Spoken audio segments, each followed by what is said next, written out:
Mecusi demek ateşe tapan demektir. Son zamanda da Türkiye'de bazı kafirler ateşe tapma adetini Nevruz bayramı altında yeniden ihya etmeye çalışıyor. Haberiniz olsun, dikkat edin. Vallahi ateşe tapmayı aynen canlandırmaya, hem de devlet televizyonu buna alet oluyor. Devletin televizyonu buna alet oluyor, bu ateşperestlerin.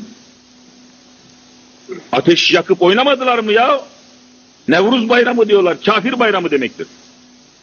Ne alakası var Müslüman Türkiye ile? Ne alakası var Kürtlerle, Türklerle bunun ya? Bütün bunlar korkunç bir komplodur Müslümanlara kurulu. Bizim kültürümüzde, bizim hayatımızda, yaşayışımızda Nevruz bayramı, ateş yakıp etrafında kadın erkek sarılarak oynamak var mı? Söyleyin Allah aşkına. Yok. Hangi kafir çıkartıyor bunu? Mecusi, ateşe tapan kafirlerin alametleri var. Bizden ne alaka? Ama bakın Türkiye nereye gidiyor?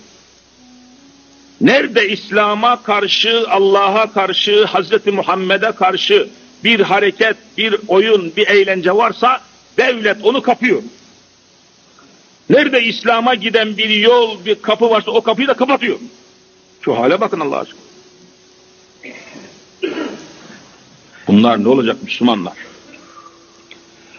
Mecusi, yümeccisanihi hadiste var. Yani baba sonra o çocuğu mecusi yapar. Bakın şimdi istiyorlar ki bütün Müslüman Kürtler mecusi olsun, ateşe tapsın. Güneydoğu'da Nevruz bayramı adı altında masum bir kelimeymiş gibi onun altında ateş yakarak, ateşli silahlarla, Sultanbeyli'de gördünüz ne yaptılar? Ateşli silah, bak silah da ateştir, yaktıkları şey de nedir? Ateş. Şeytan neden yaratılmıştır? Demek bu işler kimin yoludur? Şeytanın yoludur. 1000 yıldan beri sönmeden yanan bir ateş vardı Mecusilerin İran'da. Ne zaman söndü söyleyen var mı? Hazreti Muhammed Mustafa'nın doğduğu gece söndü mü sönmedi mi? Vallahi söndü. İslam söndürür bunlar.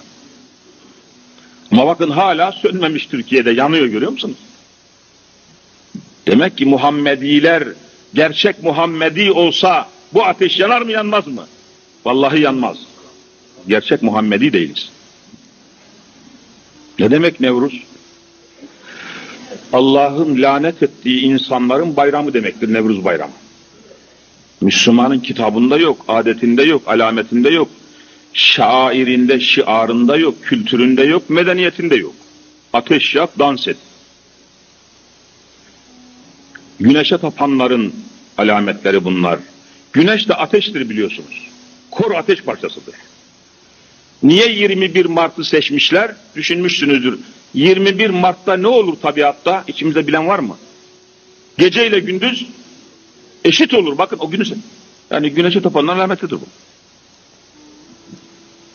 Güneşe tapanların, yani Mart 21'de gece ile gündüz denkleşir. Tam çizgi noktasına gelir.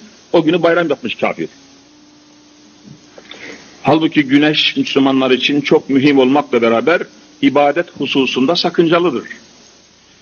3 vakitte namaz kılınmaz. Hangi vakitlerdir? Güneş doğarken, tam güneş zevalde tepedeyken, bir de batmaya 45 dakika kala hiçbir namaz kılınmaz. Güneşe tapanlara benzemeyelim diye. Var mı güneşe tapanlar? Var.